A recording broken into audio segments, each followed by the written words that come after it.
So what's happened of late? One of the big questions is whether this has to do with the COVID vaccine. It's something the Karnataka Chief Minister Siddaramaiah has also referred to while speaking, in fact, about what's happening in Hassan. He seems to have identified the issue as that being a side effect of the COVID vaccine. We spoke to India's leading cardiologist, chairman of Medanta, Dr. Naresh Trehan. Here are some excerpts of our conversation with him, where he kind of breaks down what's really happening here, what's with this trend of heart fatalities. I'll tell you that we have observed very distinctly that people who got serious bouts of COVID actually had inflammation in their hearts. 20% of them showed their reduction in their pumping of the heart. They showed inflammation signs of the arteries around all across their body. And they are the ones who may have become victims of heart attacks because of the fact that this inflammation left their arteries of the heart damaged. Now, we do not have any documentation, and like you said, ICMR has actually addressed the issue to say that, look, there is no real evidence found so far, especially when the ones that were used from India, that were developed in India, that there has been any correlation between the incremental increase in heart attacks in those people. Yes, there are a few reports in the US and in Europe also, which said that the mRNA vaccine, which was the one that was developed in the West, that some people did get cardiomyopathies or irritable hearts from that. Yes, that has been reported, but it is never really documented that it happened in large numbers. Then by the age of 30, the first checkup should be done so that we know what the risk factors a person is carrying. Now, for instance, I'll give you an example. We did a study of 10,000 executives who came for their preventive checkup. And we found that a full 26% of them had high blood pressure, which they didn't even know about. So the fact is that if you know that you have high blood pressure, you know that your lipid profile being cholesterol and all its subfractions, that they are abnormal. If we know that the history of blood sugar is getting to be high by HbA1c that we check, then we can actually warn these people that these are the diseases that we know that they have a higher risk for. So like I said, if your risk of developing heart disease is double of what your next person is, then we can always warn them that they cannot indulge in eating rich food. They must exercise. They must also get preventive checkups in frequencies that we define for each individual. So that's why we say today, know your genes. If you know that in your family, there's history of heart disease, you also know that in your family, there is history of diabetes, then that person, the children of that family, should be checked before the age of 25 for the risk factors that are associated with heart disease and diabetes. And if we detect it early enough, and today genome sequencing is also completed, so we can actually see the genomic footprint of each individual. In other words, if we know all the facts about the biochemical, the physical, and the genetic makeup of an individual, we can write the horoscope of their health. So if we know in time that these pre-existing things are there already, then we can actually warn the people of what their lifestyle should be, what are the things that they have to be careful about, and the fact that they can mitigate the risk of heart disease and diabetes if they are careful. So you heard there from Dr. Trehan. We found it important to also put out what exactly people should do in view of what's been happening right now of the surge of heart fatalities, particularly among youngsters, what kind of precautions you can take. But let's focus on what's happened in Karnataka's Hassan. I'd like to bring in on this broadcast Dr. Mukesh Goel, Senior Consultant of the Cardiothoracic and Heart and Lung Transplant Surgery in Apollo Hospitals, Indraprasth.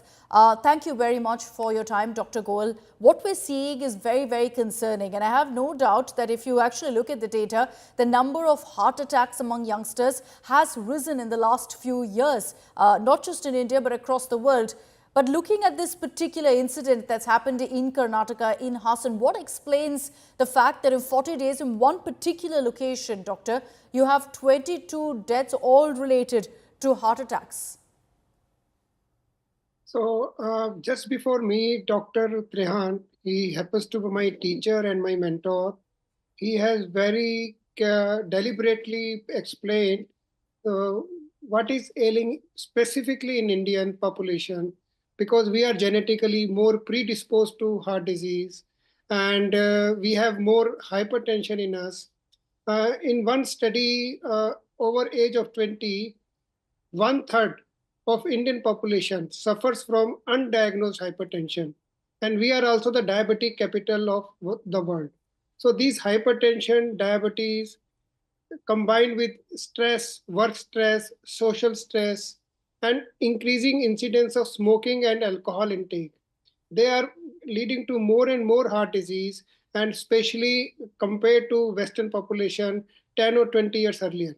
But when we talk about this particular Hassan thing, and where suddenly a lot of young people have got affected, definitely we need to do more studies, whether it was some viral illness which is causing myocarditis, leading to inflammation of the heart muscle and causing some fatal arrhythmias and leading to sudden death, or it might be some non-viral factor like even some poisoning. It might be any kind of a poisoning. Their food stuff is getting source of their food, or what is happening from where they were getting food, or some district water supply kind of a thing. So we need to definitely study in detail and find out what are the other factors other than those traditional factors we talk about of hypertension, high cholesterol, diabetes, or smoking. So that's something that, of course, is pending inquiry right now. Dr. Goel, since our conversation with Dr. Trehan, we've had a reaction from Chief Minister Siddaramaiah, where he seems to be indicating that, this is a result of COVID vaccines, that there have been heart attacks that have been reported among youngsters across the world as a result. And that's what seems to have happened in his state, in Karnataka as well. Do you agree with that? Do you think that this could be a result of the COVID vaccine? So Dr. Trehan has already cleared it out. And initially, when we were very actively vaccinating people, like in year 21 and 22, so then there was some concern, not only in India, but all over the world, that there was some incidence of like 8 in 1 million population, which can get myocarditis and heart ailment because of the vaccination. But it was then also not clear that it is because of the COVID or because of the vaccination. And anyhow, the vaccinating population was much, much more beneficial compared to not vaccinating. As we know that there was something like 60 to 90% reduction in death rate because of the vaccination. So, and that era is long gone. So after 22, there is no compulsory vaccination. And I don't think people are really getting vaccination regularly now. And moreover, vaccination happened all over India. So it was not limited to the district of Hassan or state of Karnataka. So, but same kind of a picture has not come out from other district or from other states. So I will not like to pinpoint that COVID vaccine can be a reason. I don't think so, actually. Okay. Dr. Goel, I request you to stay with me, because even as, we focus on what we've been seeing of late, and the fact that we've been seeing people who are considered or deemed to be fit having heart attacks at a young age. Let's also talk about the case of Shefali, who passed away just a few days ago. And let's get you a news break on what's really emerged in the investigation into her death. Mumbai police has given details to India Today about what they've picked up of Shefali's schedule, which is so important to really understand what led to her suffering a heart attack suddenly. Now, here's what the police have told us, that Shefali was fasting the entire day for some puja. At about 8:30 p.m., she finally consumed her first meal, which was stale fried rice, food that was kept from the previous day. She felt uneasy. She felt acidic right after consuming food. And so she went ahead and took pantoprazole as well as domperidone. This was self-medicated. Very often, of course, people tend to do that when you feel a bit of discomfort right after a meal, you go ahead and self-medicate thinking, look, it's acidity, we can go ahead and take care of it. But mind you, In Shefali's case, during the day while she was fasting, she had also received an anti-aging injection at home. This was from a medical professional. But then in the night, she went on to take those medicines as well. By 10:15 p.m., based on what the Mumbai police have said, the symptoms worsened. She felt a lot more uneasy. And then 15 minutes later, 10:30 in the night, Shefali collapsed and then started having shivers, started trembling. The house staff immediately alerted her husband, who rushed to her side. Her husband, Parag, felt her pulse and then rushed her to a hospital. Unfortunately, she was declared brought dead at the hospital. The police were notified at 11:30 and about 11:45, 15 minutes later, they reached the hospital. At this point, all the medication at Shefali's residence is also being looked into. We've been speaking a lot about glutathione injections. That's something that's been confirmed Shefali was in fact using. Vitamin C pills were found, various other drugs. Most of the medication that's been found at her residence weren't prescribed recently. It was essentially self-medication. According to the police, suspicion by doctors too that it was sudden major drop in blood pressure that led to cardiac arrest. Dr. Goel, this is a big concern that very often people self-medicate without knowing what combination really can turn into some sort of a deadly cocktail, can have side effects. And that seems to be the case prima facie right now with Shefali as well, that she had a multiple medications, in some cases also to kind of clear the uneasiness she felt after eating, perhaps without realizing that the two could have a deadly impact on her body. So, first of all, I agree with you that we should avoid self-medication. So I'm not aware about glutathione and vitamin C because both are considered generally harmless and over the counter. And regarding pantoprazole and domperidone, they are over the counter drugs, very, very safe. But I'm looking at the sequence which you have just narrated, and even Mumbai police has done. This looks like a classic case of acute heart attack. This is what happens in an acute heart attack. And if you don't pay attention to it, so in 2-3 hours, you are likely to have a fatal arrhythmia and die. And most of the time, the first time, especially in younger people, the heart attack can be confused with gas or acidity. Yeah. And the people, they tend to keep taking pantoprazole and they don't seek medical help. So what I just heard, it is a very classic tale how acute heart attack presents. So my take is, if you have some discomfort, whether it is in the tummy or whether it is in the chest, and if you think that it is a gas only acidity because you have been fasting or you have been exerting, and if you take any medicine like pantoprazole and domperidone like that, and if in 15-20 minutes you don't get relief, please rush to a medical center, call for help, because it can be very, very possible that it is a major heart attack which has started and it is going a heart attack, which can turn fatal anytime. I think that's very, very important advice that you have given us, Dr. Goel, because very often, you're right, people can't tell the difference between when, it's just uneasiness, acidity right after a meal versus actually something that could be fatal like cardiac arrest. And I think the fact that you've told us that, look, once you medicate and particularly take these very simple, tablets that you get over the counter, like what Shefali did in 15-20 minutes, if you don't see or feel a difference, immediately rush to a hospital, because in that case, it's not acidity. And I think that's very, very important advice that everyone should be heeding right now. Thank you very much, Dr. Goel, for your time, for joining us here on India Today. Unfortunate, really, what happened with Shefali Jariwala, but there are lessons for every single one of us. Every single youngster in their 20s, in their 30s who think that, look, we're perfectly fit, we're doing fine, there's no question of any sort of problem because we don't have any ailments. This is clearly the SOS that needs to go out, that we're ignoring clear health signs. Regular checkups is the way to ensure that you nip it in the bud and don't have any sort of health emergency that comes up. All right, let's move on to some other stories also here on NewsTrack. From today, the Delhi government has launched its biggest campaign to combat air pollution by cracking down on old vehicles on roads. Diesel vehicles older than 10 years, petrol vehicles older than 15 years, no longer allowed to refuel.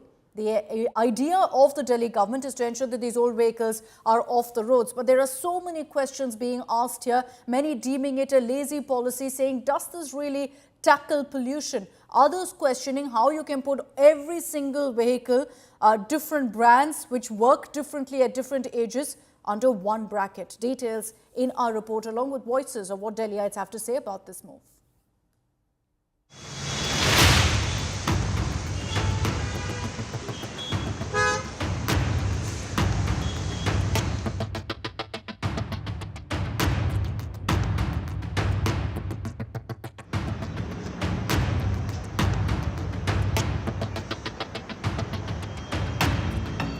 If you live in Delhi and have a petrol car older than 15 years, you won't get fuel from today onwards.